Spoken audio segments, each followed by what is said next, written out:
Good evening, everybody! Welcome to Monday night, and hopefully the final part of our Fortress Whale Yu-Gi-Oh! Monster D&D homebrew. Because, good god damn it, this has been going on a while. This is probably the longest thing we've done. You're in early? Yeah, this is like... Absolutely. I think genuinely Like, in our lives, we've never done anything this long before. Short of City of Mist, this is the longest thing we have done on this channel. Yeah. City of Mist was great. City of Mist was great, and we will do other things. Yes. But for now, we're going whale watching. Because we are indeed. The blades? Oh, no, I didn't actually. Yeah, Dragon sent me pictures of the sword and the axe that he bought. While he was away for Thanksgiving. He sent me pictures on Instagram. Nice! Yeah, it's really fucking cool. I'll send you them later after the stream. It's alright. I was gonna say, I famously, my wife and I cut our wedding cakes with an axe that one of the guests brought to our wedding. Yeah. So, you know, I'm here for swords and axes. It's a good life. Well, what else are you going to use if you want to invade the Danelaw? This is very true. Right. Alright. So, things are going to look a little different because we are using Dungeon Draft, which is the program that I personally like to use for building D&D maps and various other kind of just D&D maps, to be honest. Yeah, best friends giving each other swords for their wedding. Each other. Yes. Oh, I love that. That's beautiful. If they weren't somehow more expensive than the rings, it would be. I wish it would be the norm. But I mean, you're even just for daggers. You know, an exchange of daggers at your wedding. That's pretty classy. Means if you ever have a divorce, you can just stab each other.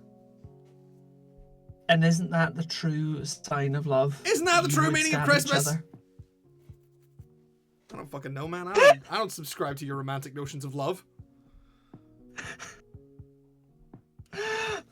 We wish you a merry violence. We wish you a merry violence. Yeah, man. Yes, so we are using Dungeon Draft. I like Dungeon Draft. It's good. There's lots of free extras you can get on it. Genuinely can't remember if the program itself is paid, but it's a good piece of map making software for RPGs. I only ever really use it for D&D, and it's quite geared towards D&D. So if you're doing things in a non-fantasy setting, you might have a bit of trouble finding assets, but there's a lot of shit in here. So we're going to use it. Plan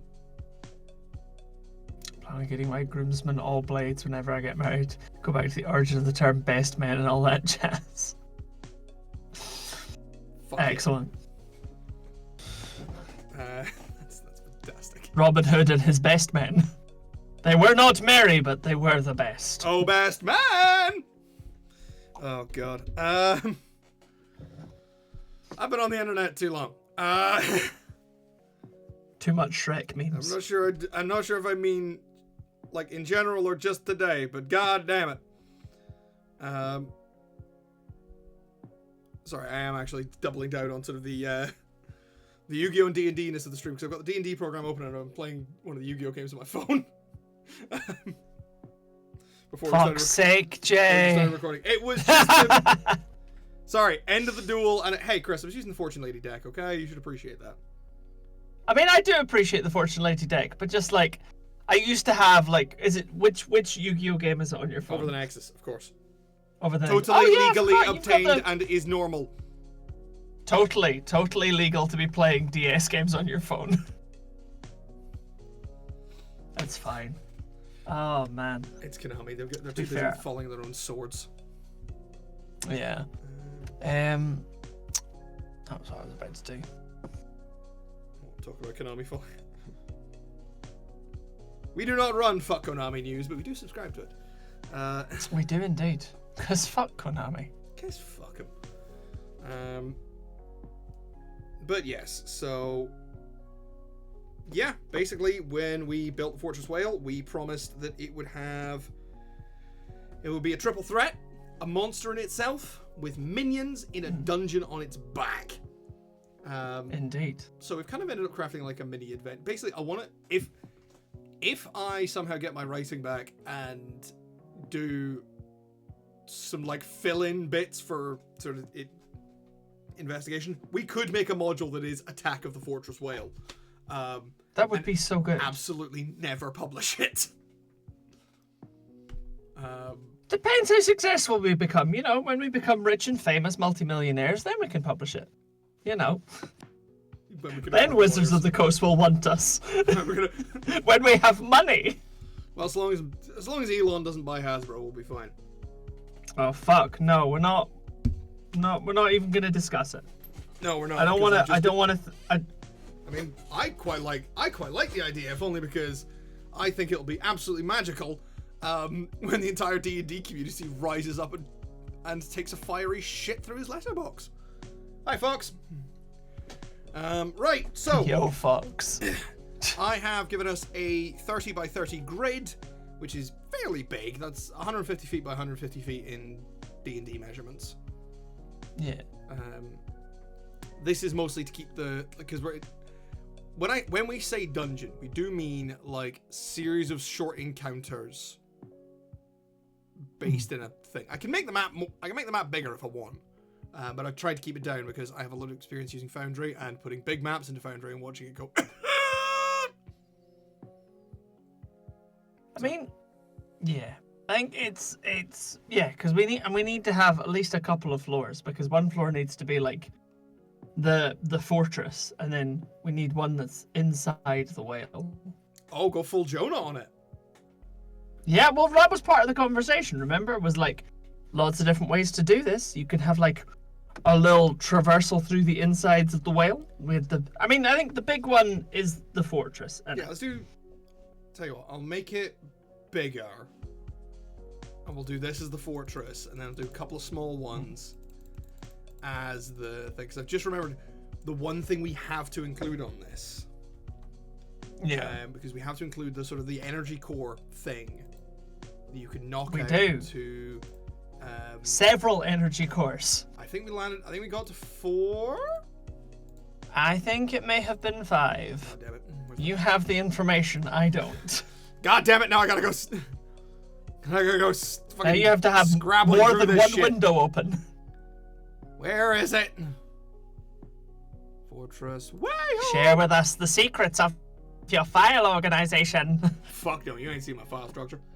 Yeah, because we never actually properly finished the monster. Fuck off! We spent so long on it! Yeah. What didn't we finish? Most of the attacks and all of the legendary actions.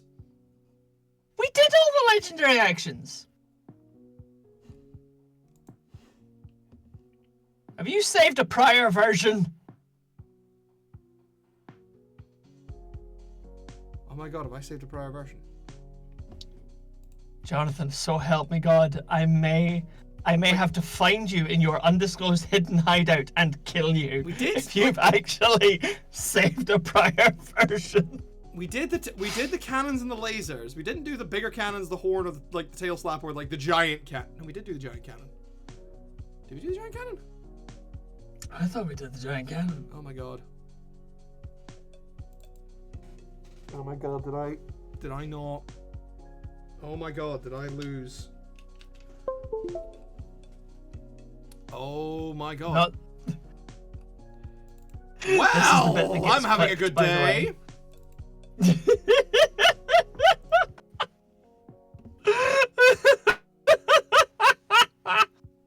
Oh.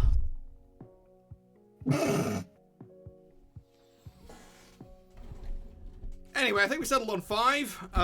Was going to be our max. 5 cores. I think 5 cores. I'm gonna have to rebuild that goddamn motherfucking whale, aren't I? We're gonna have to go back and rewatch ourselves, which is far more painful to do so. I've got to listen to my own voice. Yeah. I mean, speaking as someone who has to listen to it all the fucking time, it's a trial, bruh. What do you mean? My voice isn't great enough? That's my impression of Gilbert Gottfried with his nuts in a vice. Why are you wanna? Iago in a wine press. Oh my god. Right. Okay. So we need 5 little rooms with the cores. I'm thinking we do like a branching structure. Okay. Yeah. Do like a little entrance bit, a main room with like maybe like some tactical shit in it, and then 5 offshoots with the cores in them. Yeah. They can have like puzzle doors or traps or minions in them. I think, here we go. I have the list of the critters we were going to use. Yes, because we did do that. So I still have, yes. So I've still got that. Because we had 4. Yeah, Atlantean Pikeman, Sahuagin, Kaiser Seahorse, Water Elemental, Aquamador, Marenoloth at the helm. Yup. And Zaborg the Thunder Monarch as the Fortress Commander. So, Abso-fucking-lutely. should we do 3 floors? Big main one with the cores in it. Smaller lower one that is like internals of the whale. And then smaller top one that is the helm and the Fortress Commander. Aye. Like sort of command deck, sort of like general purpose deck, bridge. You can tell I am a sailing man. A sailing man? I have sailed many men. Yes. And you know what? That's your business. I ain't here to judge. See, we've got the layer actions because I remember us taking ages to do the layer actions. Yes. Anywho. Anywho. The Ojama captains. That is for another time. Oh, I'm not gonna lie. The Ojama village as an encounter. If you ever want to piss off your DM, ask them to, like, we will make the Ojama village, and it's like, hey, voice these little fuckers. Yeah, that sounds like a challenge to me. And then you have to fight the Ojama Knight and the Ojama King, and they just fucking steamroller you. Yeah. Right, I'm just slowly but surely working out what are kind of. So, basically, what I'm doing just now is I am looking at if we were to put this a 4-player party around about now. We wanted this to be fairly. This is fairly high level. We wanted so bad. We wanted this to be fairly high level. So I've setting this up kind of roughly 4 level 15 players. Or are you thinking we're close? Probably throwing this at like 10s or 12s. I think probably looking more at 10s or 12s. Like level 15 players is. Alright, well let's throw it at 12s. But what's the highest? What's the highest power monster we used? Storm Giant Quintessent, which is a CR 16 Storm monster. Giant could be a Storm Giant Quintessent if you wanted to upcast it. Remember? Well, we were. I mean, you can put it. Yeah, you could do a regular Storm Giant if you like, but I think we settled on Storm Giant Quintessent as being like perfect. I seem to remember it being plus like, you can make this the a bit whale fluid. itself. I seem to remember going apart from the whale itself, it was like you can make this a bit which fluid. adds extra danger. Yeah, you can make this a bit fluid, and you can have like you can upgrade some of the minions. I think we said Storm Giant as base. Yeah, I think probably the main thing will be varying the numbers of so Storm Giant or Storm Giant Quintessent, varying the numbers of water elementals and Sahuagin, or Atlantean Pikeman and Kaiser Seahorse. Yeah, I'm always more in favor of increasing the power of monsters rather than increasing the number of them, because the number gets out of hand real fucking fast. Fair enough. And your average storm giant is a CR 13 monster. Yeah, so Yeah. you're looking at sort of, this is an adventure of parties between 12 and 15. Okay. Well, do you want to set it up at the higher level with scale downable options, or do you want to set it at the lower level? I want to set it at the with lower scale level upable and have it options. scale up. Okay, right. Let's take out the big scary things. Yeah. And we'll work on just our kind of base 4, which is a standard CR 1/4 Sahwagan, CR 3 Morenoloth, CR 7 Water Elemental Myrmidon, and actually we'll do a CR 5 Water Elemental. Yeah, just a regular water elemental rather than a Myrmidon. Yeah, although the Myrmidon was perfect. The Myrmidon is perfect in terms of its vibe and its look. Yeah, right, so I'm going to cut that out. Right, so if we set that as our kind of baseline for 4 level 10s, yeah, which means in the adventuring day we've got an XP budget of around about 36,000. Oh yeah, that. Yeah, because the Storm Giant contest is CR 16. Yeah. Jesus Christ. So we're looking there at. Right, so at the moment. Legendary actions. Yeah. So realistically, since we've got 1 Storm Giant, 1 Morenoloth, those both in this campaign are always going to be just 1. Yes. And if we have at least 1 Water Elemental per core. Yeah, so 5 of them. That feels. Yeah, 5 of them. And fill the rest of it with Sahwagans. I mean, I would say not necessarily an elemental per core, because I'd like to vary the cores a little bit. That's fair. So it's not all sort of battering your way through. It's like, no. This door has an intricate lock you've got to get through. Yeah, I think, but this gives us kind of, like a rough kind of scale to go on. Yeah. So let's call it maybe 3 elementals and then 2 or 3 Sahwagan to each elemental. Sure, that sounds good.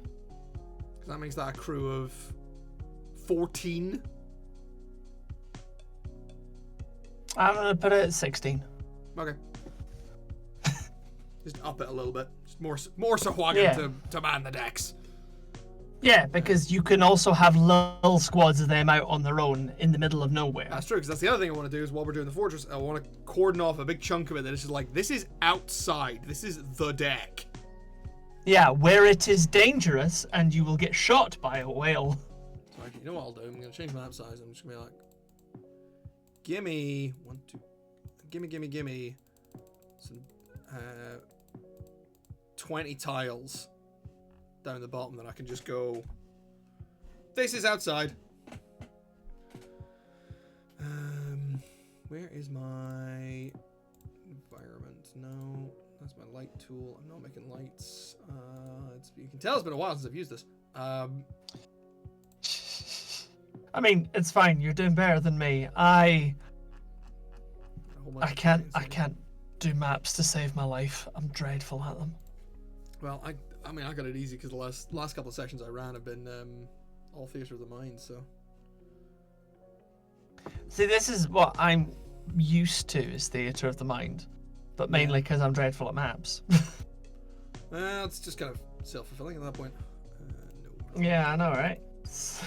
Perpetuate the problem. Need something that looks like metal. Got lots and lots of stone.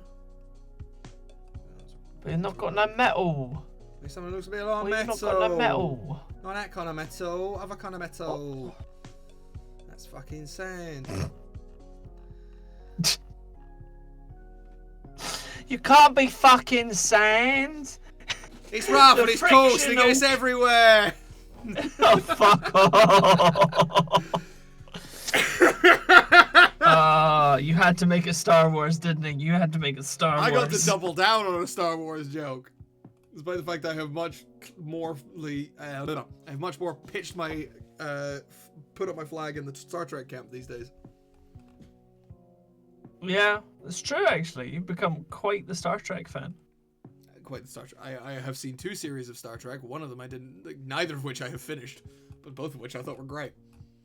So. Well, I'm please don't proud come for of me, you Trekkies. for. Fucking I'm sure boom. they would believe in peace and honor and comradeship and shit. Right. So. I'm just gonna use stone for the exterior because fuck it. It's close enough. It's grey and it's close enough, and I might draw like patterns or something to make it look a bit like a landing pad or something. That could work. And fuck I it. do love how everything looks tartan because of the overlay. Yeah, because of the way the lines have gone. These don't necessarily tile as well as they should. Yeah.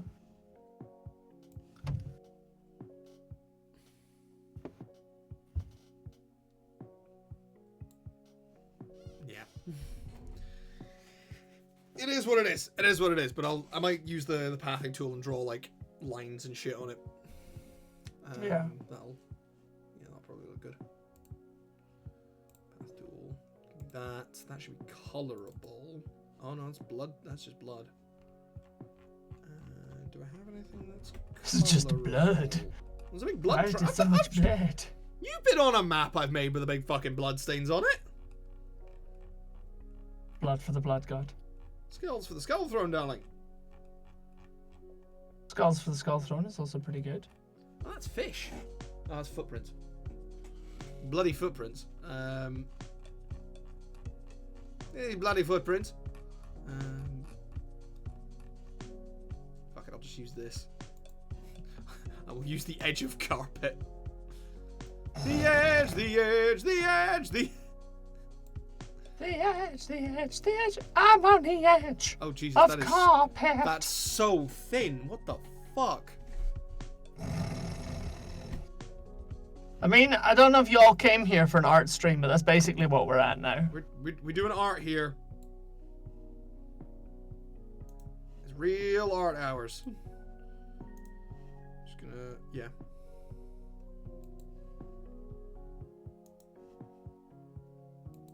So it's got like little runways for whatever flying creatures are being dispatched to murder your towns and kill all your loved ones. That's at least a little bit more visually interesting than it is than anything else. Ignore why that's got a bigger gap than that one. Just shut up. Where's my walls?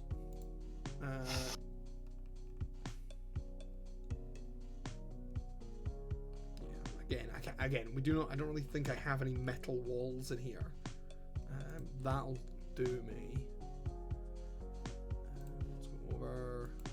I just walls off that section, and I'll put a big fucking door in it. Should big the door be fucking openable? door? The door should be openable. Of course the door should be openable. No, as in. How Sorry, else? as in openable rather than a big gap. But no, it should be. I mean, I don't feel like closable. fortresses have big gaps generally. I feel like it should be a entryway that one must open. Especially not when they go underwater. Yeah, submarines don't generally have Screen doors. big holes in them. Little spinny door. A rotating door on a submarine. Absolutely, every submarine needs a revolving door. Right, I'm just gonna use this big dark one that's... Right, I'm gonna give it a couple of doors. Well, Sure. should I give it one door that kind of goes in, or should I give it a couple of doors? Fuck me, I don't know. 'Cause I can't make the door any bigger. Right. One's the inside and one's the outside. Right, yeah, this is the Talk outside. me through your This is the inside. Okay. Talk me through So the bit at the bottom is the outside. Yes. And the bit at the top is the inside. Yes. And the outside is full of danger and peril. Yep. And where the cores live. So are you feeling like it's more of a like sprint across the wide open plains where all of the danger is to get into the inside where there's going to be one big fight and 5 cores to smash? The inside, the inside I was thinking would have a few small fights, maybe a puzzle, in order to smash all the cores. And then you get to go up to the bridge and fuck up the commander. Fair, like in a nice linear structure. Because I know you just went and drew all of that painstakingly by hand. Mm-hmm. But I was thinking the 5 cores in 5 different rooms. And you can go and do them individually at your leisure, and you constantly have to re-enter the danger zone to get to the next core. Right, so you're thinking we have the exterior kind of in the middle, and then you go into interior bits for the... I think that's a better idea. Yay! Control Z! Alrighty then, that means I actually need to change this, I need to change this map size again. Knock 20 tiles off the bottom again. And instead give me... give me 10 up and 10 to the right. Cool. That gives us plenty of space to do a big bit in the middle. And then have the sort of 5 satellite bits going off it.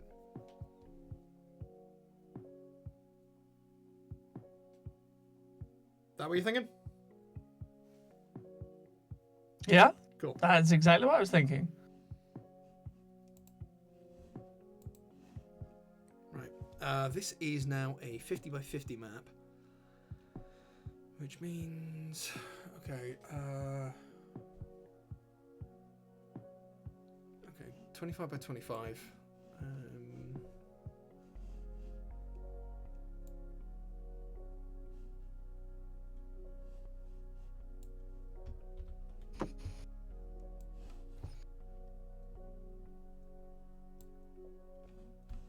That. Fuck, I think I got that dead on. Hey! Nice. Fuck you, geometry!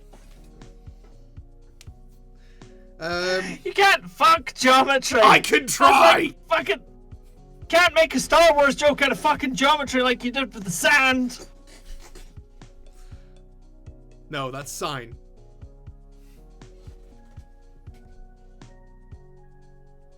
Cost of doing business, mate. The cause of doing... Fuck you. And all no these more fucking tangents we go on. We did the same thing. Don't test me. Fuck, man. Fear my wrath, for it is petty. Yeah, that's can't argue with that. I'm going to leave this without a wall on it. I'm thinking I'm just going to fill the rest of this with water.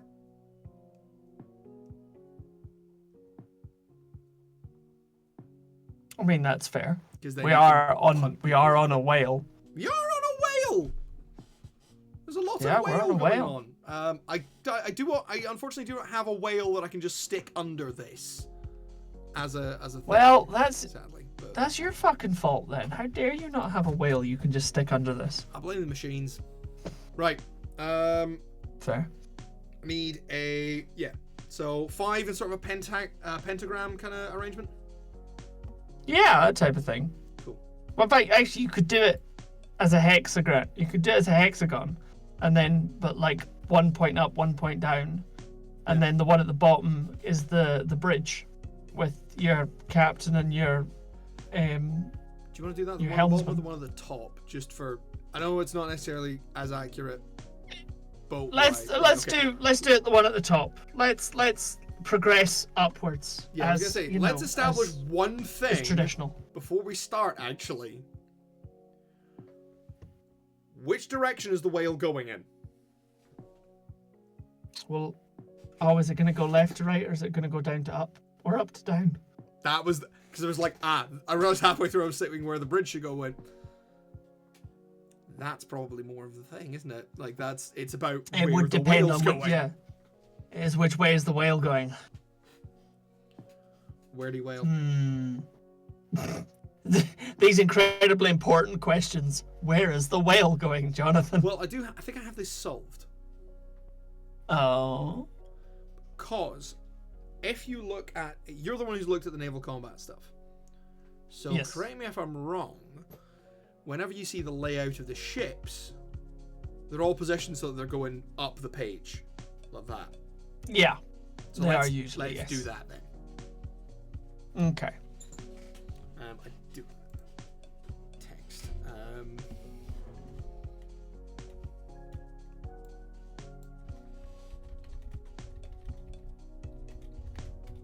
Whale head this end. I dare you to just write that. Oh shit! I did. That little bit there. I'm sorry, should I? Quite right. Whalehead this end. Yeah, sorry, should I? Well, now you've got it on the diagonal, Jonathan. It's not a text box. It just puts text on the thing, Oh. Grab. so I can't shift it. Well, no, I can. That's So shit. If I just go. It's graffiti on the world. Oh my god, I can't shift it. Huh. Well, I never use the text function. Whenever I put notes on it, I'm making them in Foundry. That's fair. Because you can't That's put the monsters on it in this. No. Because that would be weird. Yeah. Anyway, so yeah, the head ends. Anyway, this end. yes. So in that case, the bridge should probably be at the back so they can survey the entire thing. So it should be down here. Yeah. Okay. Where's my little path tool? This is the problem with. It's a really useful thing, but I immediately, as soon as I finish using them, I immediately forget where all the tools are. So I'm just gonna put in a box that signifies the bridge, and then do the bridge as a different map. Yeah. That sound good? And then do like a thing leading up to this. That sounds good. Cool. Just stick a wall around this.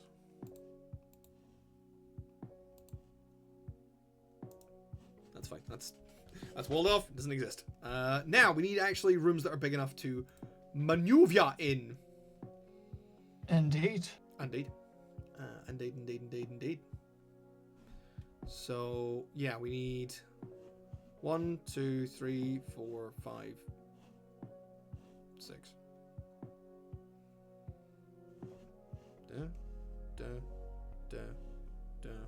Yeah, 1, 2, 3, 4, 5, 6. Cool. I forgot what a hexagon looked like for a second. I've got a degree. I've got a degree in computer-like things. All right, so Proud of you. Can I get 10 by 10 out of this? Can I get 5 10 by 10s out of this? Might be able to get 5 10 by 10s out of this. Because that gives us plenty of room for big thing you need to break, couple of enemies, maneuvering room, and you're able to fireball the place without killing your teammates immediately. But also, it's not so small that you can't just open the door and lob a fireball in and deal with the problem. Yeah. Can't just hotbox everybody to death. Exactly. Because a fireball is a 20-foot radius circle. Yes. So that's 4 squares. That is 8 squares across. And up and down. Yeah. So it's just under 36 squares. This is 100. Yeah. Yeah. No, 64 squares. Just under 64 squares. This is 100. That sounds like accuracy. I did 6x6 instead of 8x8 for some reason. I definitely didn't fail the maths part of my programming course. I have an arts degree, Jay. I can't help you here. Fuck! Why am I doing all the drawing? Because I'm also shit at drawing, but the difference is your laptop can handle it and mine can't. I'm doing this on a laptop. Yeah, you don't have a computer. I'm doing this on a laptop. My laptop is a piece of shit. One of the dreams for next year is to be able to afford a new laptop. Well, we have plenty of things we're going to do. It's going to be good. Year, but we'll probably be talking about that in the next stream rather than this one. This is true. Stay true. tuned. Although, we're doing things. you want to know what I'm most excited for with a new laptop? Finally going to play Baldur's Gate 3. Finally going to play Baldur's Gate 3. You want to do it? Yup. I'm going to do it when the new classes come out. And it's going to be very exciting because I'm going to be able to be a ranger and life is going to be beautiful. Well, in that case, Chris, do you want to do a Baldur's Gate 3 playthrough of the channel? Multiplayer? Yeah. Do multiplayer. Oh, on the chat! Fuck yeah! Let's do it on the channel! That'd be great! I have like one day where we do like stuff and one day where we just play Baldur's Gate for shits and gigs. I'm up for that. I was going to try and bring back those Friday night chill development streams, and I've basically knocked that idea on the head until the new year. Yeah, it's fair. But replace that with some gaming stuff and be like, hey, we're just gonna play Baldur's Gate 3, and RP. We're gonna make up characters. We're gonna RP as them. Fuck yeah. And you know what? It'll be better than the last time that we sat and just played like shitey games online, which is fucking Path of Exile. And I don't understand how there's such a big fan base for that game. I don't get it. It's so crap. It's so bad. Path of Exile is a weirdly crap game, but it has a massive fan base. It's like, I mean, I think because the game is so bland, it's like perfect to like sit and just like chill and chat. I mean, considering so like that's that what was we kind of did, why we played it, and it worked really well. It was just as an opportunity to catch up with each other, and then occasionally be like, there's a pirate ghost over there. We should kill him. Basically, what this is. But like, you know, because this has always been an excuse for you and I to hang out and fuck around a bit. Yeah, but this is way more focused than like Path of Exile was. Yeah, we I think every single conversation we've ever had, no matter how stupid, has had more detail in it than Path of Exile. That's probably mean to say. No, Path of Exile had lots and lots of detail. Like, do you remember that upgrade tree? It was enormous. Oh yeah, it was enormous. Yeah, to be fair, the upgrade tree was in it. It's just that not a lot of it was good. That's boring. Yeah, like if I want to play a game like Path of Exile, if I was to pick up a game like Path of Exile that I think I would actually enjoy, it would be something like Divinity 2. Or, I don't know, Baldur's Gate fucking 3. Yeah. Like a proper tactical RPG with some good goddamn writing. Honestly, but then remember that it wasn't a tactical RPG. It was, it was fucking, it was Diablo, but bad. And like I've played a few dungeon crawlers in my time, and the fact that a Pokemon side game did dungeon crawlers a shitload better than Path of Exile did. Again, though, different genre of dungeon crawlers. Different subgenre of dungeon crawler, but still fucking great games. Play the Mystery Dungeon games if you can. Like, if you want to play them legitimately, Pokemon Mystery Dungeon is great. There's the Red Rescue Team DX thing that's been that Nintendo released. I played the demo of, liked it. Wasn't a big fan of the art style. I quite like the art style, actually. That was the bit I liked the most about it. Was that it looked really pretty. It did. It looked. I'm not going to say it looked bad. I'm just going to say I didn't like it. Fair. Like, I can very much see why they did sort of the very scratchy kind of storybook aesthetic, but it just didn't vibe with me. Fair. Like, it's not like I can point at certain artistic principles or ideas or, game design things that make me go, it bad. It just goes, this does not engage me. It does not spark joy. Yeah, it's not like some of the... It's not like some games, Pokemon games, where they have a very different art style. Like, it was kind of like what happened when I played Emerald Sea Glass, which Yeah. is a fantastic ROM hack. Yes. And it was basically, my brain just went, this is what it's like playing Emerald with the nostalgia goggles on. Yeah. Yeah, actually, I'll give you that. It's just it adds extra nostalgia goggles just for you. It's great. Such a good game.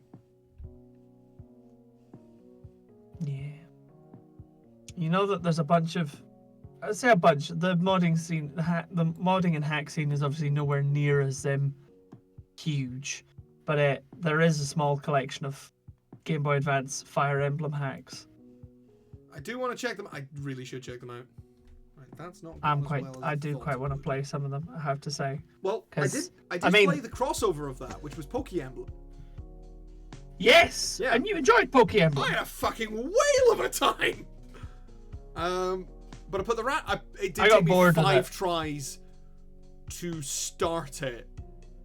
Because you did the randomizer. I put the randomizer on, and that randomizer kept murdering me in really, really horrible ways. Because it kept spawning Growlithes outside the pallet town, all of which new moves that could just one-shot you. And then I drew a Slowpoke as my starter, and I didn't realize that Slowpoke would turn into such a god. Because this is because I didn't play with the randomizer, and I got bored after Lavender Town, which is a shame. But I think that's also the kind of point where I would normally kind of peter off a little bit in like replaying the Gen 1 games. Yeah. I feel like it's like once you've got 4 badges, the kind of slog to get 5, 6, and 7 is a bit of a pain. Considerably. Yeah. Especially because like you've just done the Team Rocket base. You can do 5, 6, and 7 in any order. Yeah. And I do remember actually. I do remember I can't remember which one it was. I think it might just have been Leaf Green, where I rocked up to the Pokemon League, and I was like, "Yeah, I'm going through the badge gates." What do you mean I can't go past? What do you mean I didn't beat Sabrina? Oh fuck! I forgot to do Sabrina. You can completely... Sabrina is the one I always forget. To be fair, completely skip the Saffron City Gym because when you initially go up to it, you're not allowed in because Team Rocket's taken over the time. Spoiler for a game that's fucking 20, 30 years old. Don't. It's now nearly 30 years old. It's 29 years old. It's gonna be 30 years old next year. 1995. Oh, 95 is when Red and Blue came out. As old as I am. Nope. Yeah, it's this 1 year. It's this 2 years younger than me. Oh, so next year's the Pokemon 30th anniversary. Fuck, so it is. Maybe we'll actually get more about Legends ZA. I mean, I'm excited for it. I'm excited for it, but we've had one trailer and that's it. Nobody has said fuck all apart from that. I want more. I'm in favor. You Elder Scrolls 6 this. I am very in favor of this. I'm sorry. I feel like, Sword and Shield was rushed out. I feel like Scarlet and Violet were rushed out. But, and I'm like, Legends Arceus was great. Yeah. But to improve on that, they need to give the Pokemon Company the time. Well, I say the Pokemon Company need to give themselves the time to make the fucking game. Game Freak, one of the wealthiest fucking game developers on the fucking planet, need to actually spend their resources and give their developers time to make the fucking game. And not bitch out on it. It was really... Okay, so I was overestimating how long it had been. Because the Legends EA official announcement trailer was 9 months ago. So it was this year. Yeah, it was this year. I thought it was last year. What I was kind of just hoping for was something that tells me it's not in development hell. It won't be in development hell. The Pokemon Company have too nightmarish a schedule for it to be in development hell. Yeah. I just don't want... Well, Scarlet and Violet only came out this year, remember? That was the end of last year, wasn't it? The end of last year? Might have been the end of last year. Might have been the end of last year. In which case, please don't give us a year yet. Give it 2 more years. I will happily survive on ROM hacks for 2 more years, so that you can come out. I mean, and have that's something fair. Kick ass and stop people saying that Gen 6 had wasted potential. What the fuck?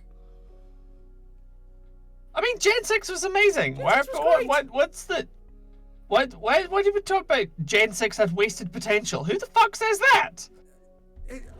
It's something I've been hearing in like sort of like a joke that I've been hearing in the kind of the Is this from the same people who've suddenly turned up and started saying Pokemon Black and White were hidden gems and no one appreciated them?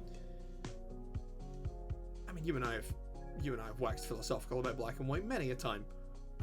We have, but also Black and White have always been regarded as having phenomenal story campaigns. That's the big advantage those games have. Graphically, they're dog shit and I hate them and they give me a headache. Yeah, this is the problem. Is Black and White any discussions of Pokemon Black and White have to be caveated with, like, have to include discussions of Black and White 2, which absolutely were, let's do this again, but properly this time.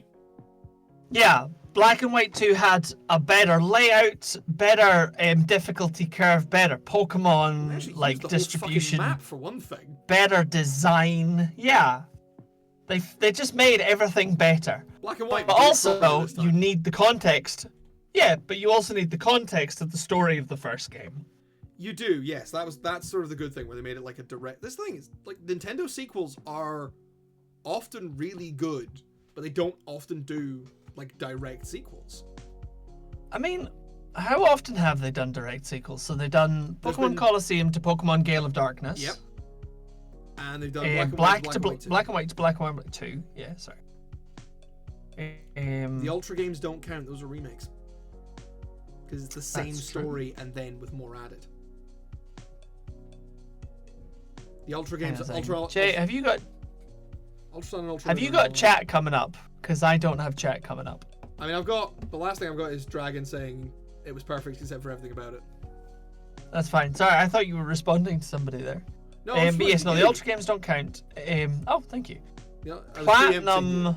The Ultra games do not count. Platinum is Platinum doesn't count, even though it's the same story as Diamond and Pearl. But it's really weird because it's also like technically a few years later, sort of. It's really weird. Yeah, but it's not though. It's the same story as Diamond and Pearl. Yeah, I know it is. But like, I don't know. It's silly. But yeah, no. So none of the trio games count. Yeah. So yes, actually no. I think that is the only 2 instances I can think of where there's been a direct sequel. 2 that I can think of in The Legend of Zelda. 3. Legend of Zelda. I'm not getting into the Zelda timeline. I'm not getting into the Zelda timeline. As far as I'm concerned, the Zelda timeline doesn't exist. But there are 3 instances that I can think of where there are like direct sequels. Because Majora's Mask is a direct sequel to Ocarina of Time. Yep. The Oracles games, I think one of them's a sequel to the other. Can't fucking remember which one came first. Yeah. And Spirit Tracks. Spirit Tracks is a direct sequel to Phantom Hourglass. It's a game I've never played, but apparently Princess Zelda gets real fucking weird in it, and you know what? I'm cool with that. I mean, it's a good time. You know, we're here for a little bit real fucking weird. Phantom Hourglass is actually a sequel to Wind Waker, if I remember correctly. I don't know if it's a sequel. I think it's same universe. I don't know. I seem to remember the start. You get abandoned by Tetrunner pirates. I might be making that up. Fucked if I know. Yeah. It's more ship shenanigans. Shipnanigans. Shipnanigans. Zap Brannigan's shipnanigans. I am the man with no name. Zap Brannigan, at your service. Such a good character. Such a good character. It's just like, I'm like, yeah, Matt Groening may not have managed to maintain cultural relevance, but like, Futurama was just brilliant. Such good writing. Like, Futurama was kind of always superior to The Simpsons. I think because it wasn't trying to be culturally relevant. I mean, I think the advantage that things that aren't The Simpsons have is that The Simpsons, because of the type of show it is, never really has like a focus. Like, you can have like mini story arcs and returning villains and things like that, but you know, ultimately it's a sitcom with no end game. Few sitcoms have an end game, but I mean, that's kind of, end games kind of got introduced to sitcoms, because I think there was a recognition that a lot of early sitcoms that had no end game just kind of petered off. Just kind of died. And yeah, you know, like, you know, you think about like things like Cheers and Seinfeld and Frasier, I guess. Friends. You know, these kinds of shows, like, yeah, Friends. You know, it's like the earliest one I can actually think of that had a definitive endgame was probably How I Met Your Mother. If only How I Met Your Mother. The inherent premise, because it's him telling the story to his kids, and it's like, hey, here's the story of How I Met Your Mother. So the mother was always going to be met. Like that's the end game. It's just there was no when that end game was going to happen. Yeah, and you don't set a when, but you like there's like a conclusion somewhere. Yeah. But I think that's, you know, that's always been a weakness of the sitcom format that can lead to meandering and losing the way. This is the way. You know, people always talk about, you know, like, this show was good up until this point. The Simpsons being a great example of that. You know, like The Simpsons was good up until season 10 or whatever it was. And every Star Trek season as well, just to come back to that. Every time someone talks about Star Trek, there was always a it was like the last season, like it's usually like the last season, it's like, it kind of goes a bit, because I've heard that, because I'm currently watching Deep Space Nine, and I've heard a couple of people say that, be like, last season kind of loses steam a little bit, but I was like, which is a shame. It's fine. I'm on season 6. Don't nobody tell me nothing. Fucking right. Whereas I think the show is. I think one of the advantages to Futurama is there's always a little bit more of a point. Like, there's not an immediate point, but there's always a little bit more of a point to it. It's not just suburban family exists. It's man from the past enters the future, tries to build a life for himself. Piss. I've made an error on these walls. Well, Jonathan, that's just not good enough. Just not good enough. How dare you?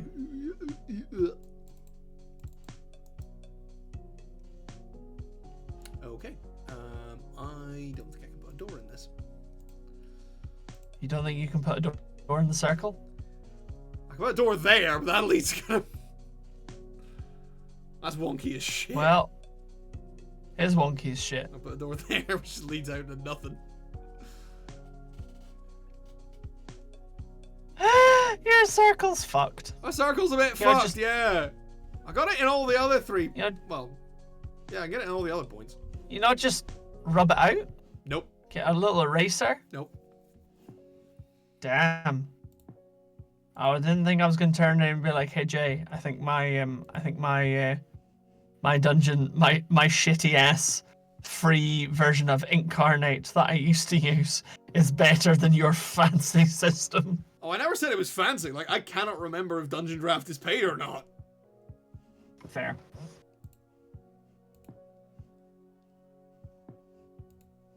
I was just saying this is what I use and I like it. But can you see why Can you see why I normally don't do curved walls on my maps?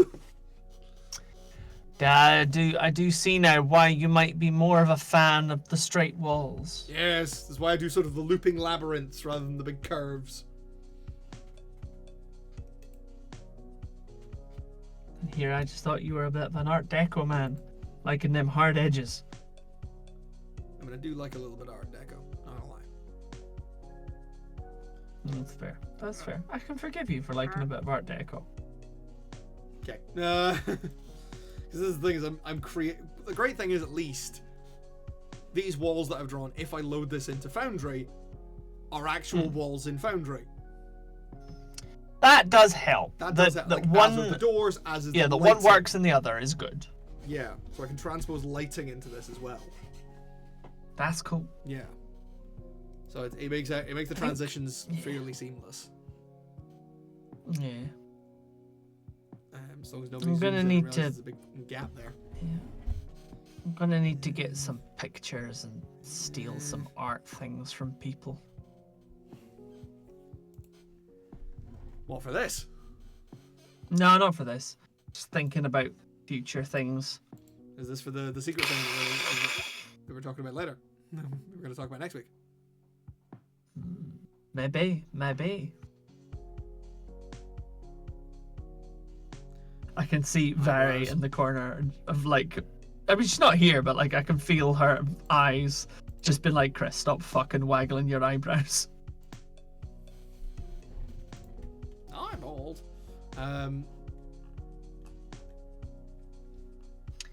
You know, Jay, how you messaged me earlier being like, you ready to make a dungeon? And I responded with like, how is your brain today? And you were like, mid-level brain. Yep. I think that's the reason why we've just spent an hour slowly but surely trying to draw this. I mean, we've gotten the structure done. This is true. This is true. He's having a panic. Oh. You killed the water. Give it a second.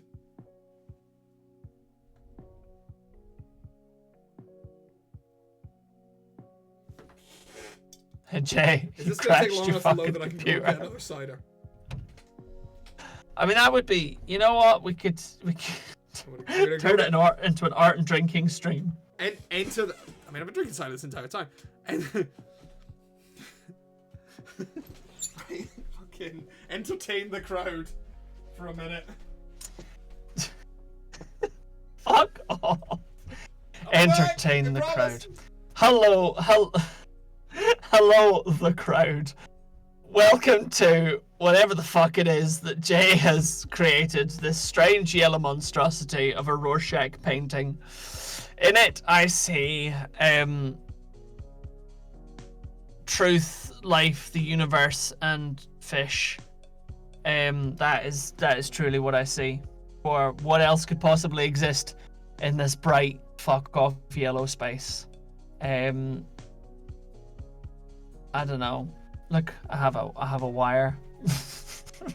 I'm not really human. I'm controlled by the machines.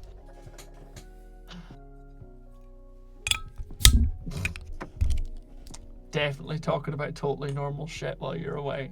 Definitely not just an unhinged mess in the corner. Okay, yeah, Dungeon Draft is having a panic. We killed it! All I did was try and draw some water! Let's talk about what we're doing with these.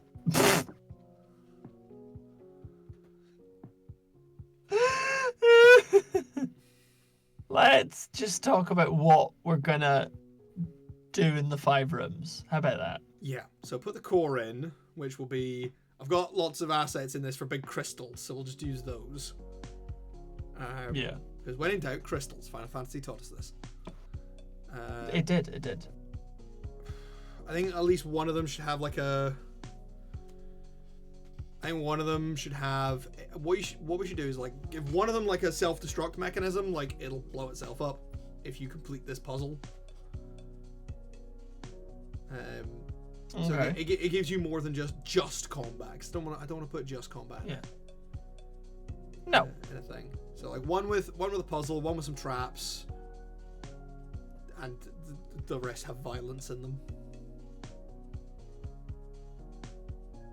This isn't really for a dungeon crawl. Like this is for an assault or a stealth takedown. Yeah. We are yeah, small exactly. scale shit here. This is no Tool of Annihilation. Yeah, this isn't meant to be long and dragged out. Dungeon Draft. I'm having a panic. Look at the unfinished whale. That's fine.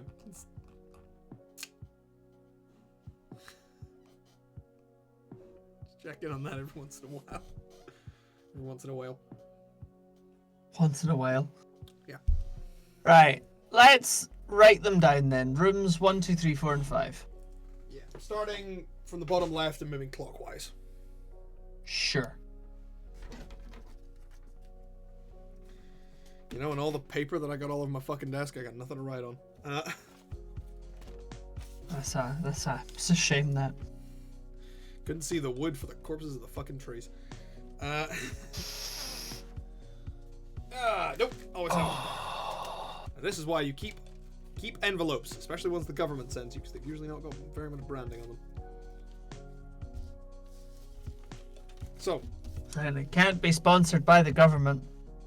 Doesn't happen. Oh, it worked! You have a working pen. I'm proud of you. I meant the water, you ninny. I'm so sorry for ninnying my water.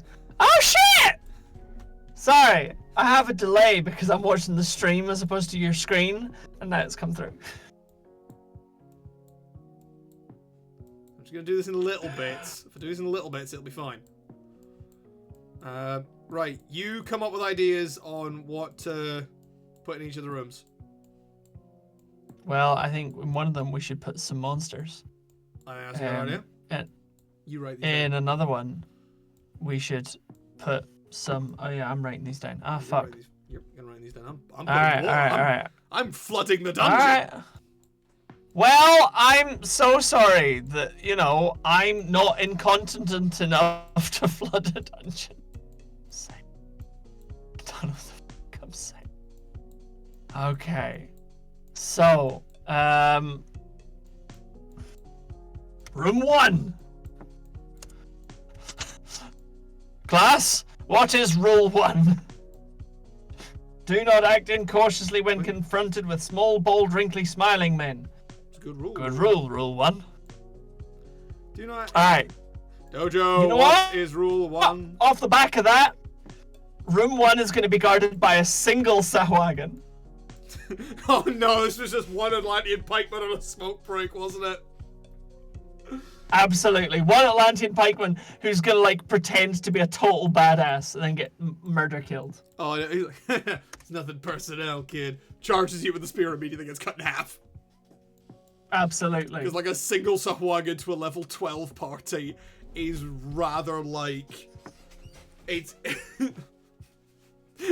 rather like one guy in his underwear, completely sober, going into Florida. Exactly. There is no survival.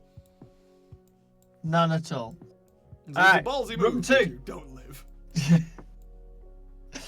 Room 2, let's do traps. Because we just lured them into a false sense of security with the dead easy room. Yep. So let's do traps. Which means I think room 3 should be combat. But well-prepared combat this time. Yeah, it should be well-prepared combat. Remember, they can challenge these in any order. Absolutely. So it'll be really, really funny if they do all the hard ones and then it's like, oh god, what's in this final room? And it's just one guy. We're like, what? In fact, if we're going... Yeah, if we're going 1, 2, 2, 4... Oh yeah, 1, 2, 3, 4, 5. Yeah. Yeah, 1, 2, 3, Yeah. 4, 5. Yeah, okay. We'll do, solid combat. We have 2 solid combat rooms, don't we? Yeah, let's give him a couple of solid combat rooms. A trap Yeah. room and a puzzle room. And then a joke room. Aye. And, you pretty gotta good. hope that they do the joke room last, to be honest. I mean, I'd hope that they would do the joke room first because it'll totally fuck them up for all the rest of them. I mean, I want them to do the joke room last, if only because it means that it'll either be extra funny, because they'll be like, it's like, and finally guarding this last one is a guy. Or they'll come in after Just a little guy. all this solid combat and be like, it's just one guy. How fucking scary is he going to be? And they're going to try and talk their way through it rather than trying to fight just Jerry the janitor. I mean, that would be funny as shit. Right. One of them we'll just do 1 Myrmidon. 1 Myrmidon. Yeah, I need one Myrmidon for table 23, please. And if we're in a 4-person team, we'll say 10 Sahuagin. 10 Sahuagin. Against 4 level 10s. That's fair. Yeah. But I was sorry. Is that 4 Sahuagin plus the Myrmidon? That's 10 Sahuagin plus 10 Sahuagin. the Myrmidon, which at this point is okay. a level is a CR5 monster. That's a much against more 4 level 10s. That's a much more because it was just if it's just 10 Sahuagin, that's gonna be a slightly boring encounter. Very boring encounter. But then for room 4, we'll make it like 4 or 5 Myrmidons, which can be anywhere between CR5 to CR7. Excellent. What do you think? I like it. Yeah. So, right, I need my object thing, and I need crystal. What color crystal should we use? Because I've got loads of them. I've got black. I've got colorable. I've got them in many, many different shapes as well. I've got big obelisks. I've got blue ones. I've got yellow ones. Anything particularly, technology or nautical themed? I mean, blue probably, or icy ones, cyan ones. I mean, cyan is always good. Yeah. Although I'm not sure that could be described as cyan. I think that's more of an indigo. That's not a there's fucking cyan. indigo. Yeah, sorry. It's like we've scrolled on. Sorry, I'm on the delay. Yeah. Because it was the regular blue, then it was the cyan. I do have a purple in here somewhere. A purple? I've got green.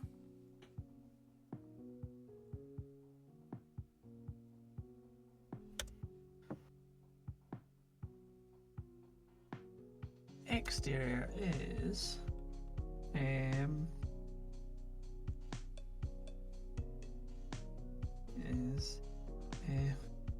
big crystally motherfuckers. Green. In the exterior we have Fortress Well. We have Zaborg. Oh, I've got some multicolored ones. Should I use those? That'll be good. Yeah. I'll use the multicolored ones because I've got. There are so many. Purple. Oh, fancier multicolor. I'll use the fancier multicolor. Fuck that. Orange. Just like I just want to use the shiniest fucking thing. I want to Give me use more the shiny rock. Oh, I haven't shown you my nails. I got my nails done yesterday, and they're so pretty. Ooh. Very nice. Yeah, the camera is absolutely good. I just realized how grainy your current footage is. The camera's gonna do no fucking justice. Look at it. Sparkly. I'm sorry, the camera's really not picking that up. Sag. Sorry. It's alright. But they sparkles. Good. That's the purple ones. That's the red ones. That's the white ones. Yeah, we're not giving them. We're not using the white ones because I don't want to say these are white power crystals. Hey. Yellow ones, and then just like little pieces of shit. So yeah, we're gonna find the nicer, like the more vibrantly multicolored ones. Is these fuckers. These fuckers. Let's just scroll them up. That look big enough in to be a power core kind of thing?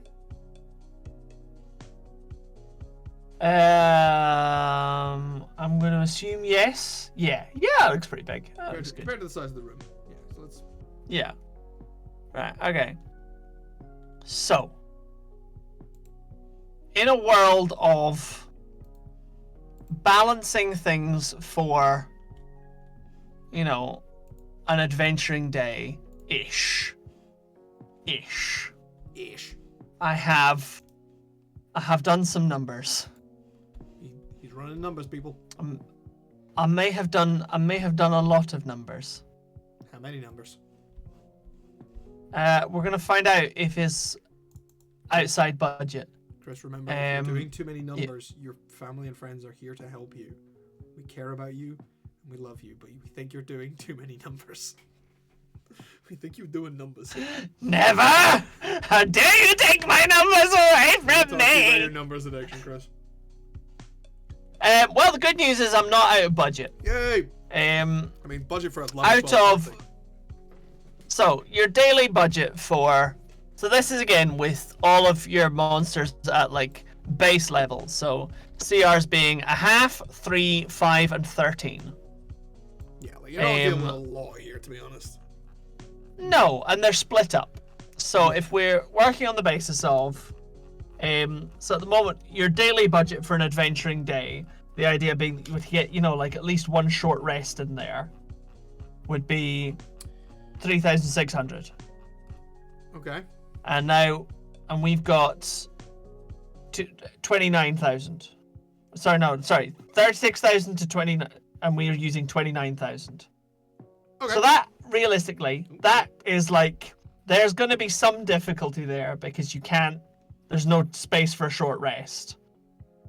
Yeah.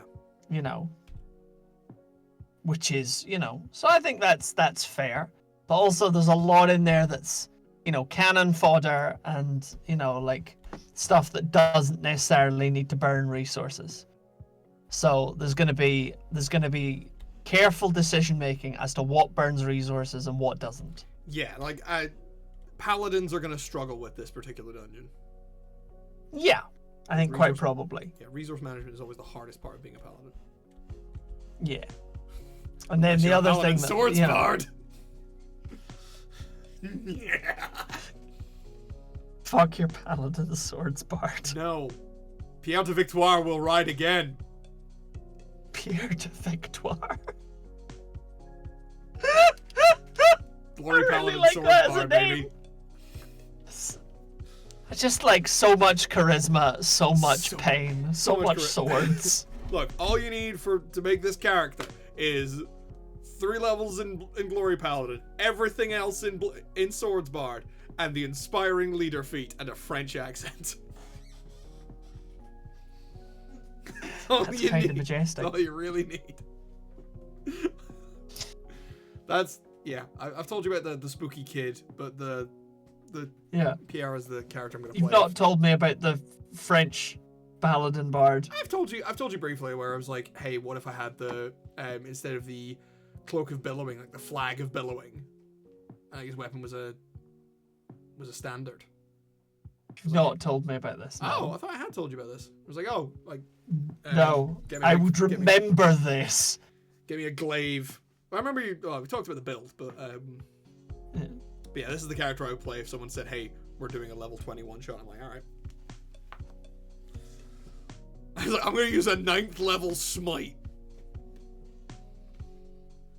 Oh, speaking of which, I found something that I like about the new Divine Smite. Yeah? It doesn't have a maximum. Oh! So you could just do massive fucking damage. You could do a 9th level smite and have it mean something. That's pretty fucking cool. That is pretty fucking cool. Still don't like it, though. Nah. Still don't like it. Fuck you and your bonus action. Let paladins dual wield, goddammit. Absolutely. Okay, fuck you and the bonus action you rode in on. Yeah. Let... That also cuts off so much of their multi-classing opportunities as well. Oh. Yeah. Someday, Chris and I will make D&D 5.25. I mean, now I kind of want to do... Because obviously you always talk about, like how like Paladin and Barbarian is a great multi-class. It is. Because you can still smite while raging. If you manage your... Yeah, you can't do that with the new rules. But like... If you dual wielded as a Paladin Barbarian, that could be really fun. Or even if you were willing to take the exhaustion and deal with just 3 levels in Barbarian and putting the rest in Paladin. Berserker. Yeah. And just attack. Like, kind of what I was if thinking. you have a great sword, bam, bam, bam. Because 3 attacks as a Paladin is great. fucking scary. Yeah, fucking I've brilliant. done it. It's fucking scary. Especially if all those attacks are reckless. Yeah. Oh yeah. Crit, crit, crit, crit, crit, crit, crit, crit, crit, crit, crit, crit, crit, crit, crit. I still loved your idea for Rogue Barbarian. What was my idea for Rogue Barbarian? You were gonna play like a gentleman fencer type who would occasionally just lose his shit and beat people with his stick. Yeah, I did. I really liked him. He was great. I think that was where really angry if you ever broke etiquette. Yeah, and I think that was when we came up with when we realized that reckless attack doesn't require a strength-based weapon. Yes. So reckless attack, so like a 2-level dip into barbarian is actually fucking phenomenal for rogues. Especially because it also gets you danger sense. It also gets you danger sense. Yeah. So you got like a rogue with fucking spider senses. Like you're never failing a dex save ever again. Yeah. All you need to do is occasionally get mad. No, even like that's the thing is like as a rogue you can there's no downsides to raging. All you would get is the defensive bonus. Like you're not getting you wouldn't get the bonus rage damage because that does have to be a strength weapon. But as much as rage damage also doesn't apply to ranged weapons, there's nothing saying you can't rage at range. So if you're doing a ranged rogue, you can still do that and have the defenses and become a rogue that's actually tanky. Also, remember, most important thing is that sneak attack occurs when you have advantage on a roll. And don't have any sources of disadvantage. Reckless attack gives you that for free. Yep. And actually, if you're doing... Now that I say free reckless attack. Now that I say that, if you're doing reckless attack at range, I'll double check if that's possible, then suddenly you're not actually having as much of a problem with everyone having advantage on attacking you. Yeah. Because you're just going... Pew! Yeah. You fucking Hawkeye Goth from fucking Dark Souls with the giant fucking bow. Just be like, recklessly, I shoot the fuck out this dragon. Pick up the sharpshooter feat, and here's the thing. If you build it right stat-wise, and you focus your constitution, because it removes the main problem with barbarian unarmored defense as well. Because barbarians, to make the unarmored defense work, you have to focus on 3 different stats. Yes. Strength, because that's what you're using for all your attacking. Constitution, because and then constitution and dexterity, because that's what you're adding. And it's really hard to do that. Like triple mads is real fucking hard. Yeah.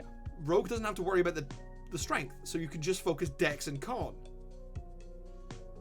You can make a really chunky rogue. Best part is get level 5 in that. Level 5 in that rogue. Not only can you have resistance to the damage, you can uncanny dodge that shit. You can uncanny dodge that shit.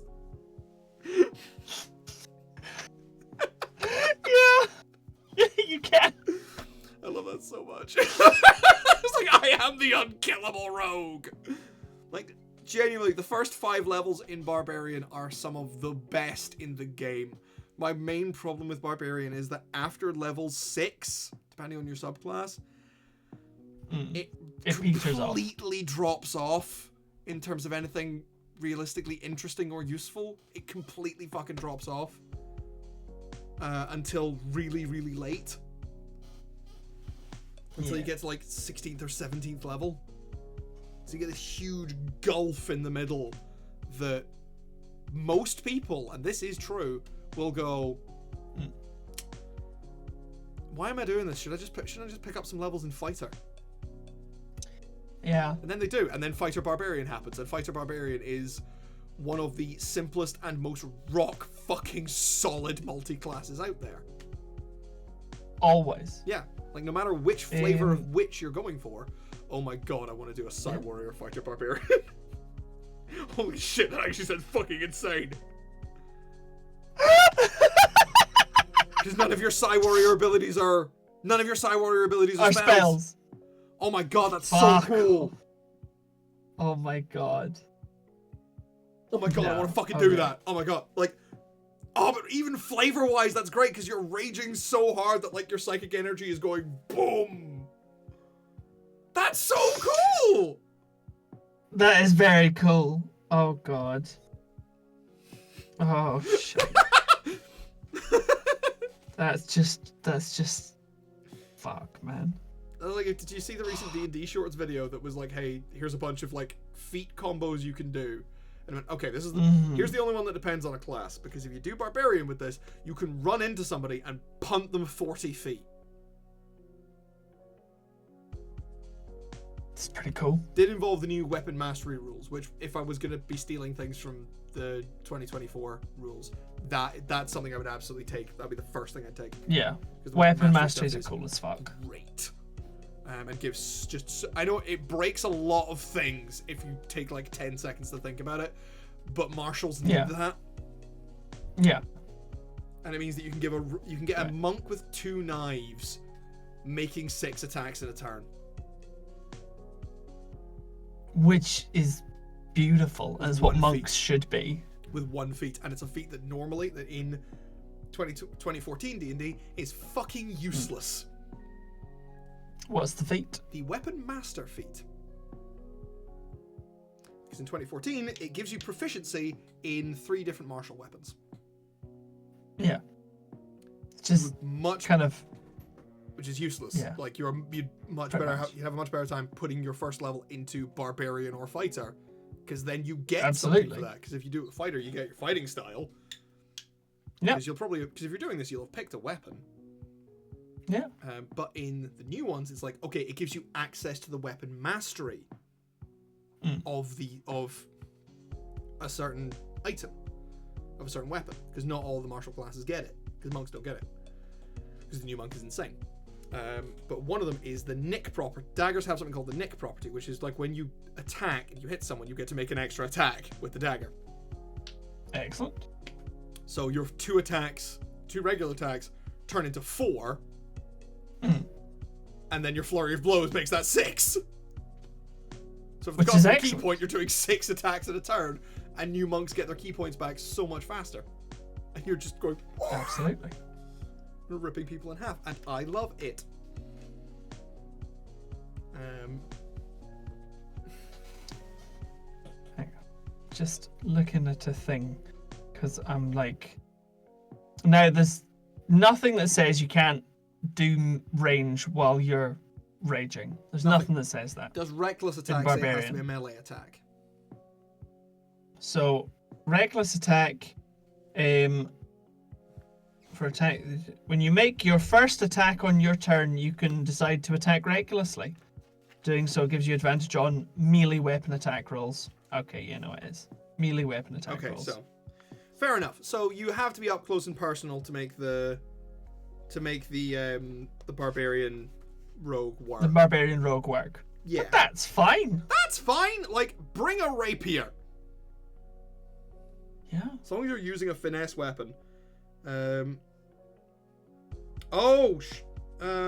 so gives you advantage on melee weapon attacks using strength during this turn. Attack rolls against you. No, because finesse weapon.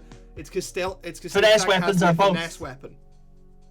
And finesse weapons, you don't have to use your dex. No, you can use strength. That was the thing. Is it was putting the strength behind the finesse weapon. Yeah, that was it. Yeah. So it still works. It's just the unarmored defense probably doesn't work. No, the unarmored defense is not quite as good. You do have to do strength. Yeah. Everything else we said works just fucking fine. Yeah. Because you know what? Sometimes you just gotta hit people. Anyway, sorry, we've gotten off topic. Way off. Yeah. What do you want to put in this central room? So the central room I have. Sorry. So what I've got at the moment is we've got the rooms are. Room 1 has a little show off Atlantean pikeman. Yep. You know, spinning his pike around, being like wah, wah, wah, wah, wah, and then getting his ass kicked. Room 2 is traps. Okay. Room 3 is one Kaiser Seahorse. 1 Kaiser Seahorse, 10 Atlantean Pikemans. With 10 Atlantean Pikemans. Room 4 is 5 Kaiser Seahorses. Room 5 is a puzzle. Kaiser Seahorse, Kaiser Seahorses. Seahorses is the plural of seahorse. Yeah, and Kaiser's the adjective. Yeah, fair enough. Yeah. Seahorse is Kaiser. And then in the center we have roving around trying to prevent you getting between the rooms. We have Zaborg the Thunder Monarch, our captain. Oh, right, okay, so he's going in the middle. I thought we were doing that up on the bridge here.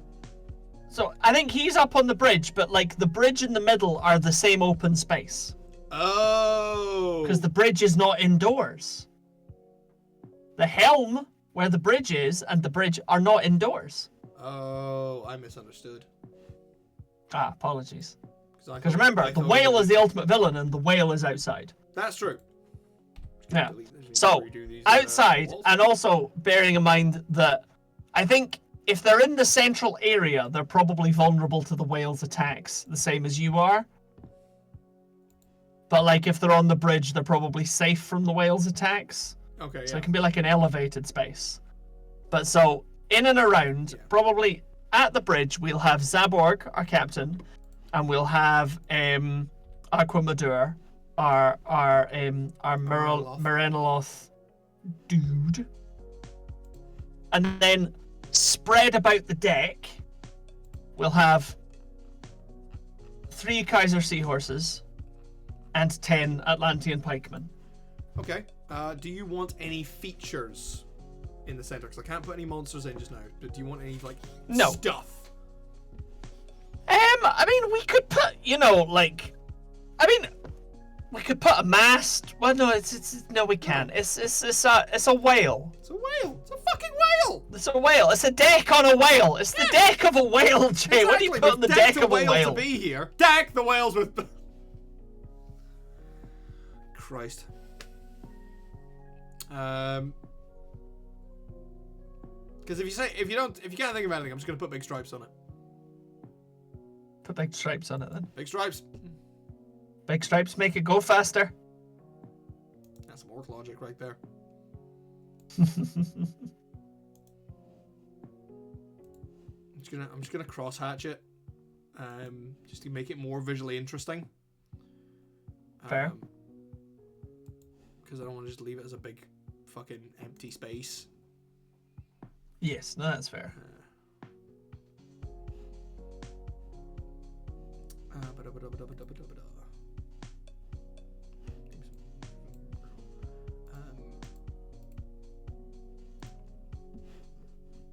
Tell you what, I'll put some cannons around here. How does that sound? So put some cannons on the main deck. Yeah, that's fair. They're gonna do some exploding.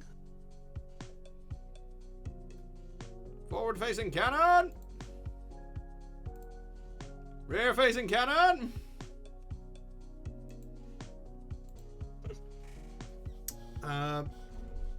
Yeah, if you are running this in a... If you want to run this in a non-gunpowder setting, which, trust me, I know, then just make these things magic. Just say they're magic. Yeah.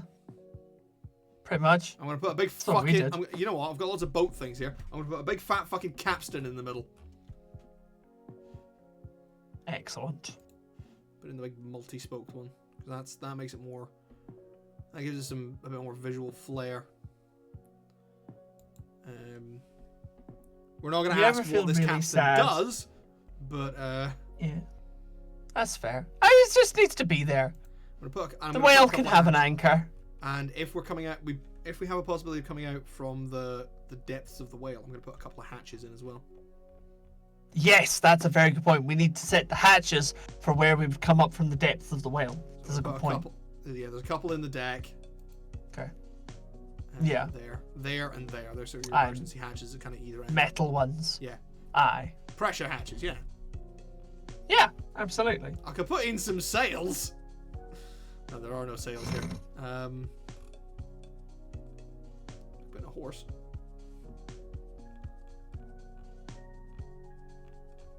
No, that's probably enough for just sort of scattered about the... barrels! You always need barrels! That's a beer barrel. Is that a barrel? Is that a gin barrel? Is it a beer barrel? Yeah. I can get some giant barrels in. Because that can give people, like, cover and things to kind of hide behind. If they're coming out of...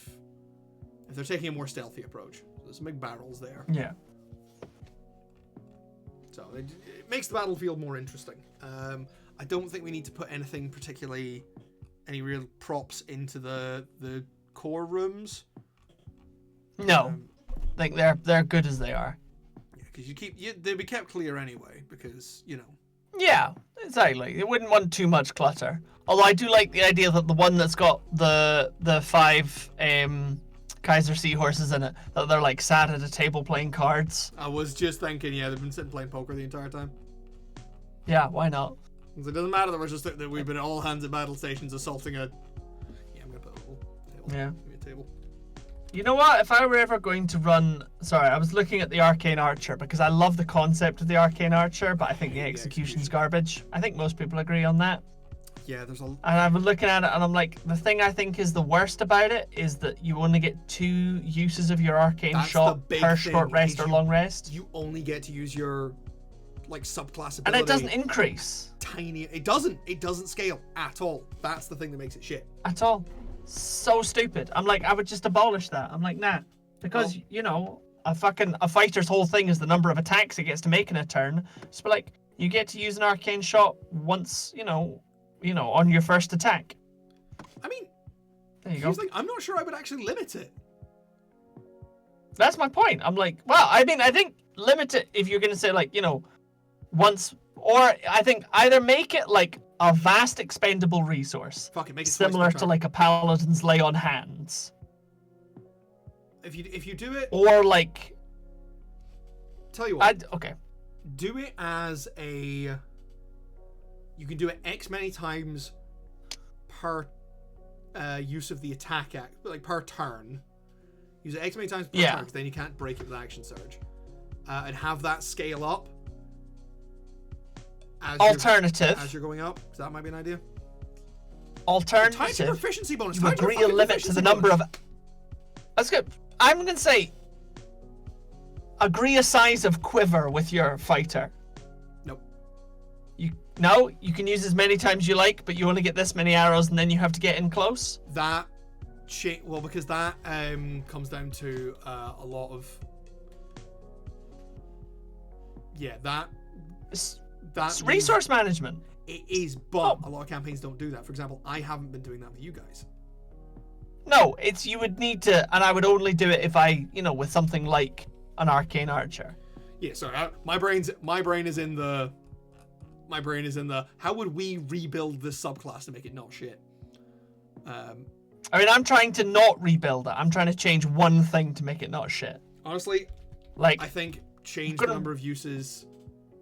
Of your shot to tie it to either your you're an archer, so maybe your dex modifier, or how often? Well, here's a question: how often do rogues get to use sneak attack? Every turn.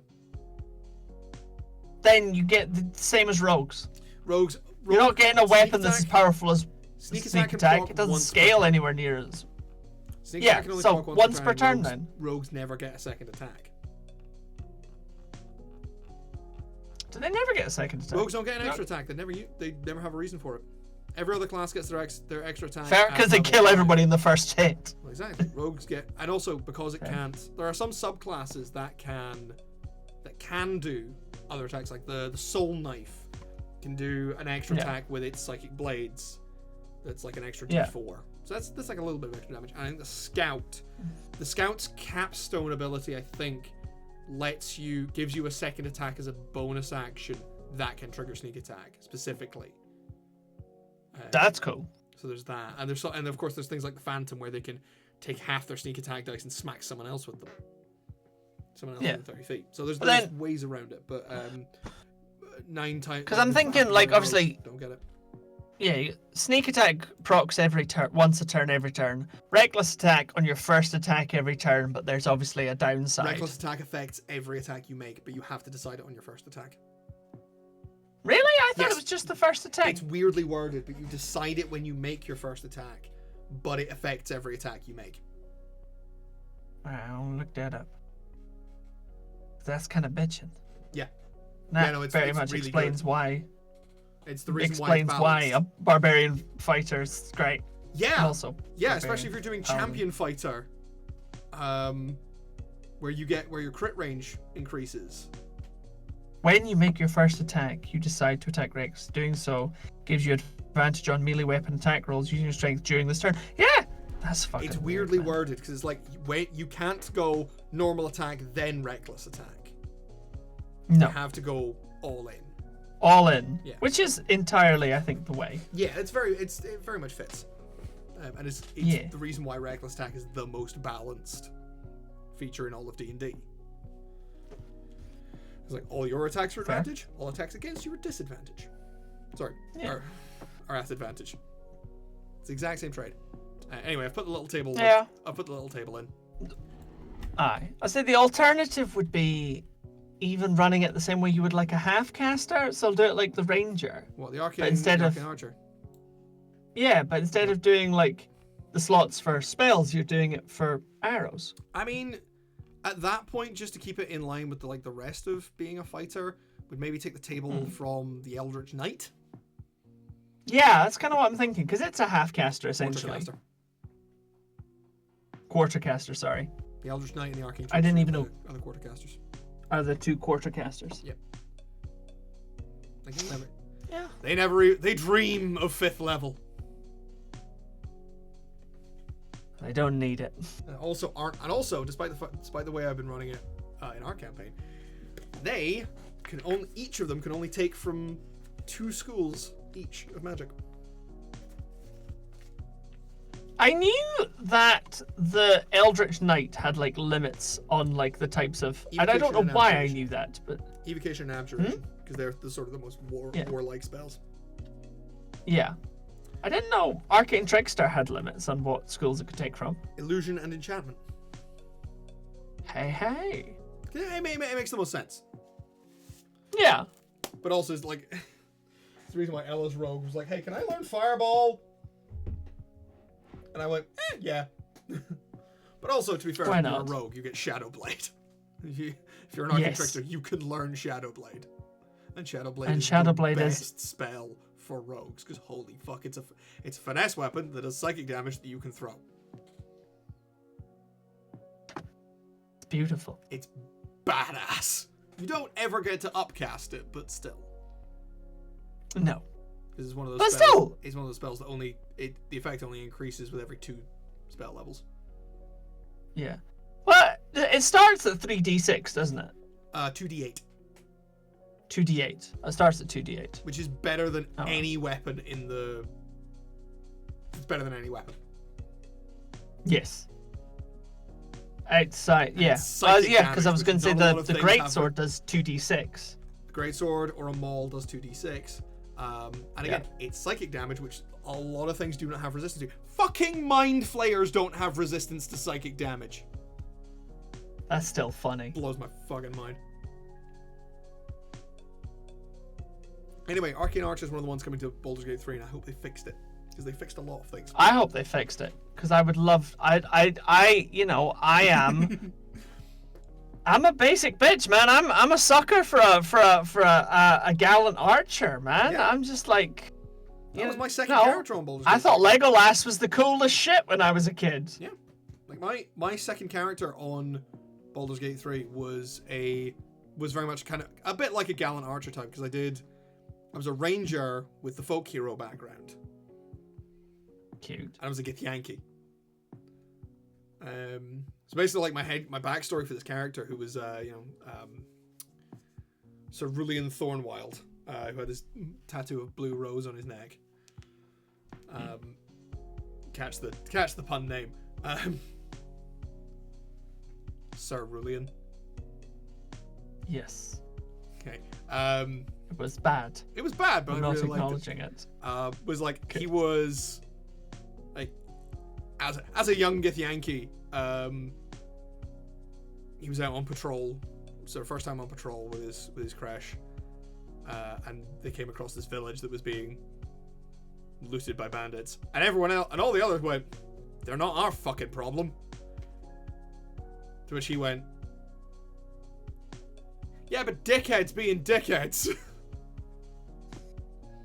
If they are not our problem, then whose problem are they? We must stand up for what is right. Battle for the glory of Lakith. And so he went off on his own and got completely abandoned by his crash and just sort of aged up as this village protector. Because I played him as old. I designed him as old and I played him as old. I had kind of a little bit of like a mentor-mentee relationship thing with Lizelle, which was really fun. That was the reason I didn't let her shag me.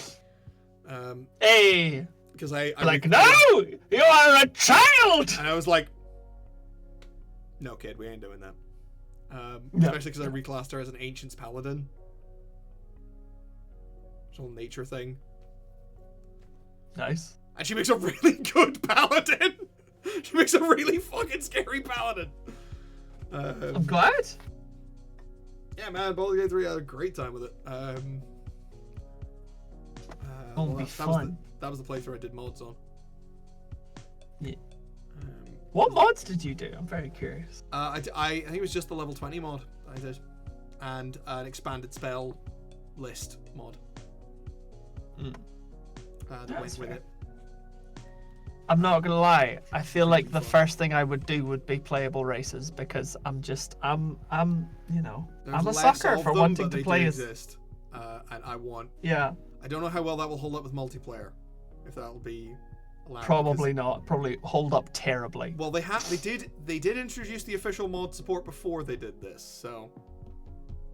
Fair. But I want to be a kobold. I want to be a kobold again. I want to be a kobold again. I know you want to be a kobold. I really enjoy Illithid as a playable race. Because I'm an edgy boy. If there is and I think it'd be really funny.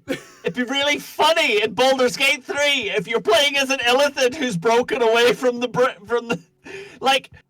Would that not just be like the dumbest shit? You just be like, actually, I don't want to eat all the people's brains, and everybody's around and be like, he's cool. We swear. I know he looks like just like the squid that killed your parents, but he's chill. See, this is Tav, the squid. Squiddy Tav. Here's my boy, Squiddy Tav. Fuck. They were really funny. God.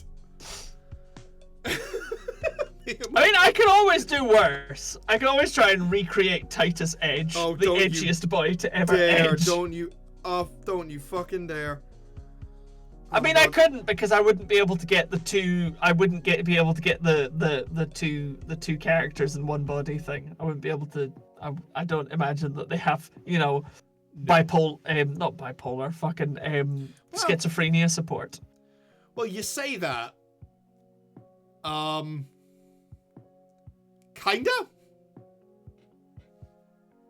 Like a little bit. But not in the way you want. Okay. Not in the way of Miranda the Talking Tattoo. No, not in the way of Miranda the Talking Tattoo. To be fair, the hidden personality would actually be a lot more Titus. If Titus was effective. I mean, part of the joy of Titus is that he's not effective. Yeah. Like, there's a, you know, I don't want to spoil things for you because I don't know how much you know. From having watched Vary play or heard just listened to me, Ryan, Caitlin talk about it. But yeah, there is an origin called the Dark Urge, which involves a lot of murder. Cool. Yeah, like you can meet Gale the Wizard and just cut his hand off and kill him immediately. As you're opening that would save a lot of magical gear. You don't actually need to feed Gale that many shoes. He doesn't. Well, okay, one, you get a number of magical items that you kind of just don't fucking need, and two, like it's not because they're trying to, Act 1, they try and spread it out a lot because they're like, we don't know what class this is going to be playing for, so we want to include stuff for everybody. And he doesn't blow up immediately if you don't feed him. Well, that's all right then. I'm glad it doesn't blow up immediately. He doesn't blow up immediately. No, I actually had to feed him twice in my first playthrough. You know, that's pretty good. Yeah, because it's not. I don't think it's a big spoiler, but that his needs to consume magical footwear stops being a thing at the beginning of Act 2. Yes, no, I knew that. Yeah, because otherwise it would have driven people fucking insane. Yeah, I mean, it already got memed the shit on, which was delightful. Especially because Maddie thinks that like Gale for some reason reminded her of me. And she was like, yeah, man, I'm over here trying to romance the hot tiefling chick while my boss is in the corner eating shoes. I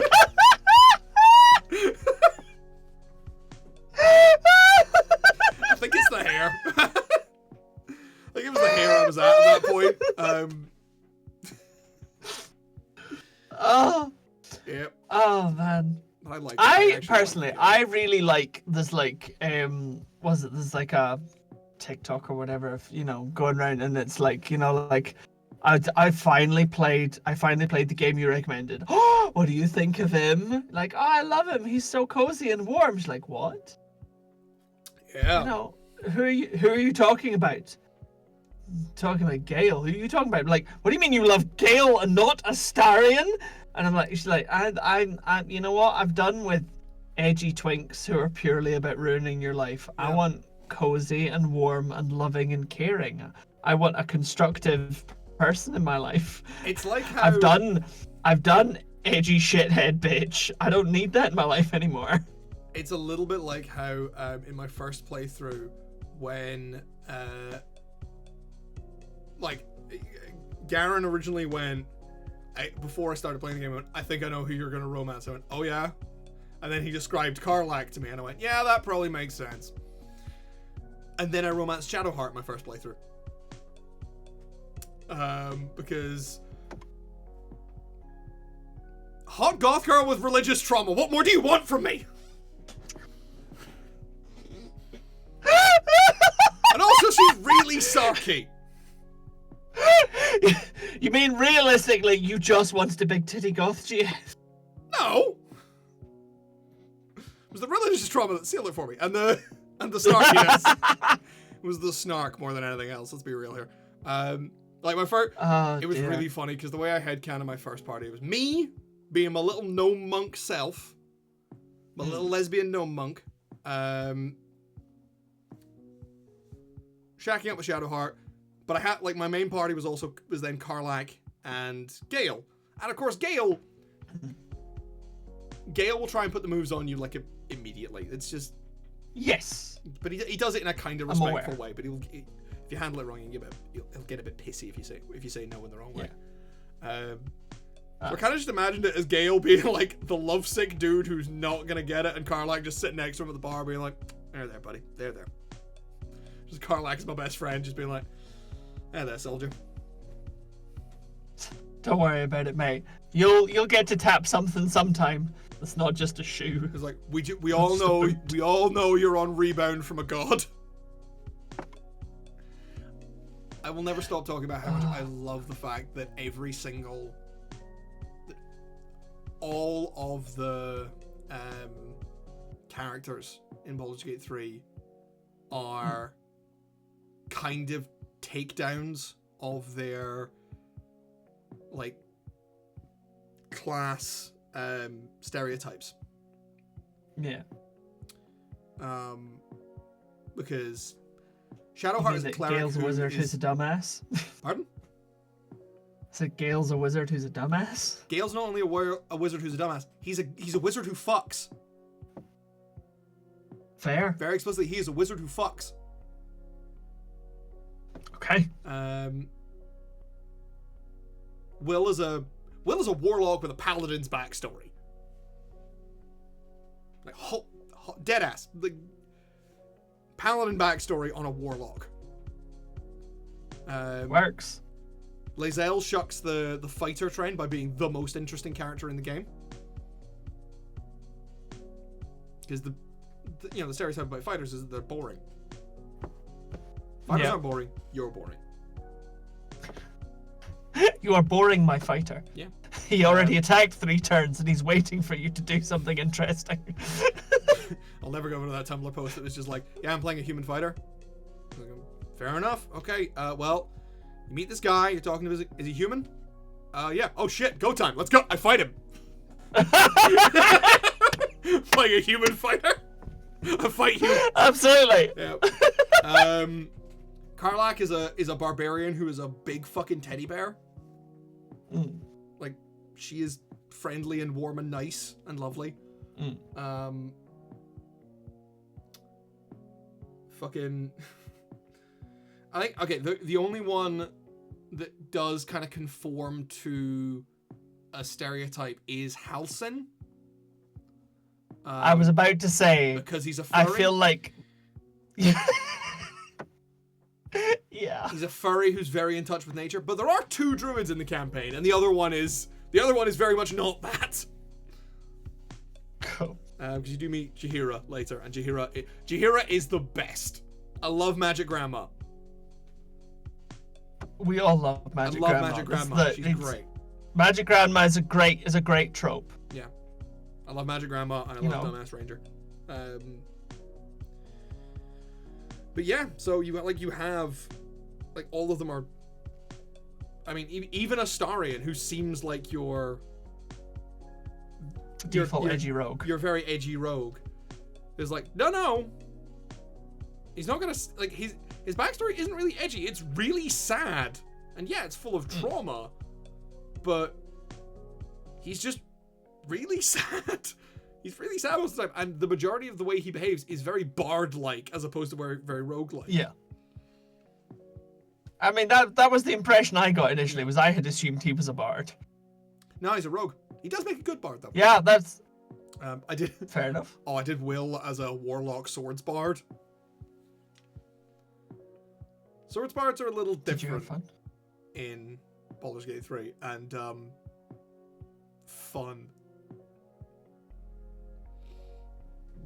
Mean that I managed to get one of my casters to have 3 attacks a level before my fighter would have. That's quite impressive. Just a little bit of fuckery. It's still level 10, but you know. Yeah. I think it didn't even split actually, because it only goes up to level 12. Yes, I know.